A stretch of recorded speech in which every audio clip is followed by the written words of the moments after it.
basically what we have when we are making music, we have time, or we have time signatures. And time signatures just gives us some way or a time structure so that we can follow or understand how to make music. And basically in FL Studio, we have a normal 4x4 time signature. And what happens here is that we have beat 1, beat 2, beat 3, and beat 4. And this would be, if we play the metronome, this will be the count. So 1, 2, 3, 4. 1, 2, 3, 4. 1, 2, 3, 4. So this would be the count.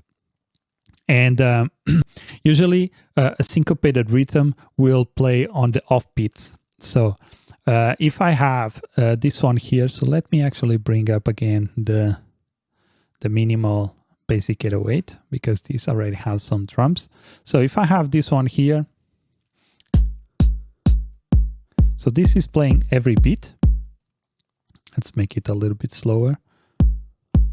If I want to do a syncopated hi-hat, I would put them in the offbeats. And this would be something like this.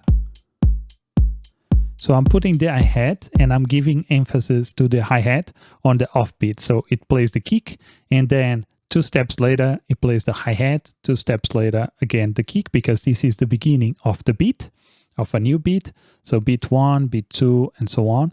And every single point here is a step. So when we go to 2 points or 2 2 boxes here, this will be 2 beats and 2 steps, sorry.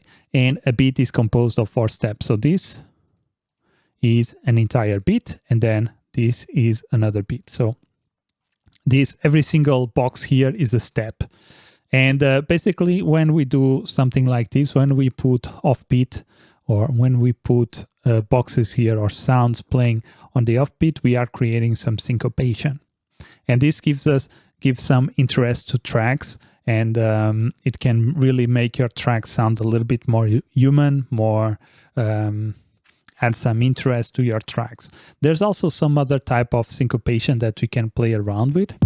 So this is very, I don't want to say mechanical, but very in time. So it's always playing in time, but we could do, for instance, instead of going with 2 steps, we could go with 3 steps. So instead of counting 1, 2, and put it there, we would put it on the 3. So 1, 2, 3, 1, 2, 3, 1, 2, 3, 1, 2, 3. So now you will see that this creates a different rhythm. And actually this would be here, here. I think I counted wrong. Here. So as you can see, this gives us a different vibe to the track, and we could also do this, for instance, with claps like that.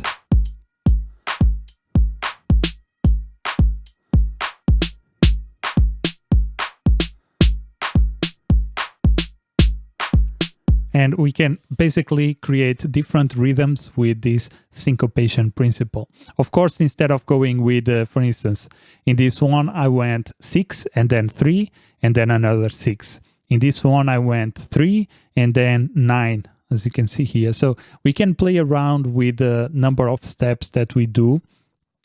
And for instance, I could take this one and put it here. So this would be 3 and then 8 in this position, which would be in offbeat also there. So let's listen to this one.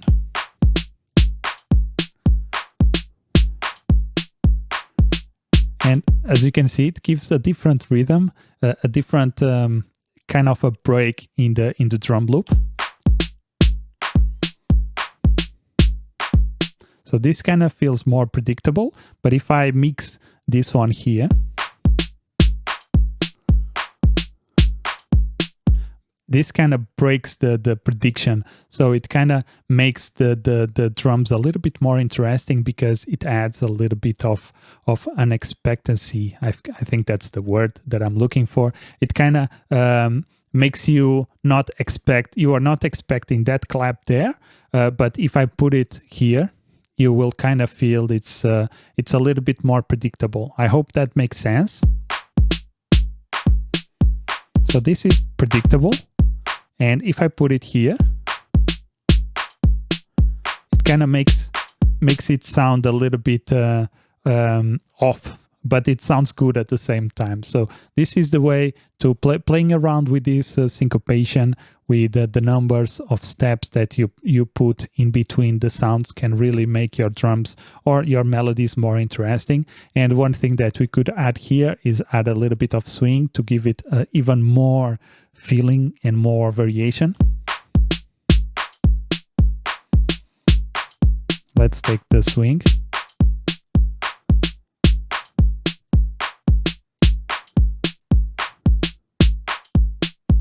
So this is syncopation, and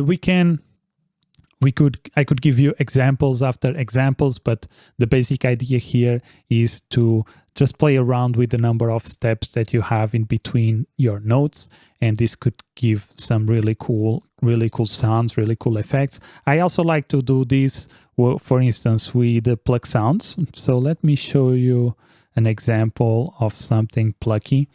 Let me see if I have here some percussive sounds.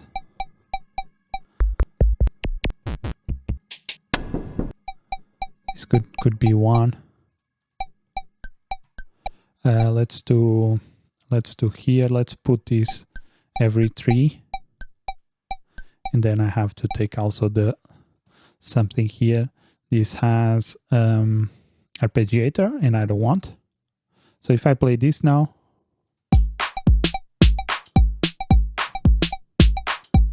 Me.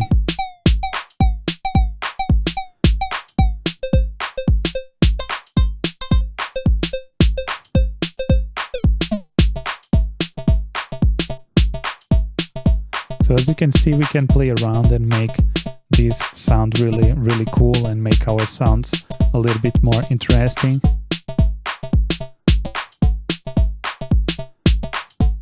And we could, for instance, in this one, make it on normal tempo.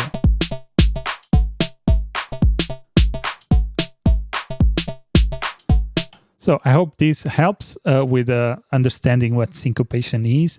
Basically, it's just a way of breaking the loops, or breaking the